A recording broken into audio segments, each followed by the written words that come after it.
So you've got all these things out there, and you've got all these people desperately trying to find a good store of value. And I think Bitcoin fits the bill. It solves the store of value problem better than any asset that has ever existed, because one Bitcoin is one Bitcoin. You know that it can't be debased. You can't print more of it. It's got a steady supply. So if you take care of that element and you build a foundational layer of store of value, everything else can be built on top of it. I use the analogy of this. Like I say, imagine you're building a house.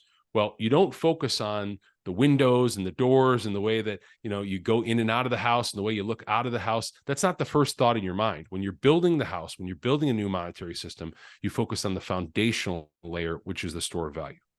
Absolutely. Okay, that's fair enough. And exactly, it's not to diminish the role that Bitcoin might play in these countries where the financial system is so broken that you can't even they don't even have access to bank accounts. So, but I tend to agree with you. If we had to sort of rank order, what's the most important? I think store of value by far. And it's not Just even a close. priority. It's just, Yeah. what are your priorities? And by the way, this is why Bitcoin has had these fierce debates against the big blockers and other folks over the years. I don't know how familiar you are with the block Yes. size wars. Yes, for sure. Yeah, Yeah. the reason those debates they all come back to trade-offs, right? Whenever you're developing a new system, you have to recognize trade-offs, and the trade-offs that Bitcoin made long ago, and I think the most fervent Bitcoiners are really diehards on this sort of core issue, is that we have to make this a good store of value. If there was one thing, let me just test this hypothesis. If there was one thing about Bitcoin that was a non-negotiable in your mind, what would it be? It's the 21 million and it doesn't change.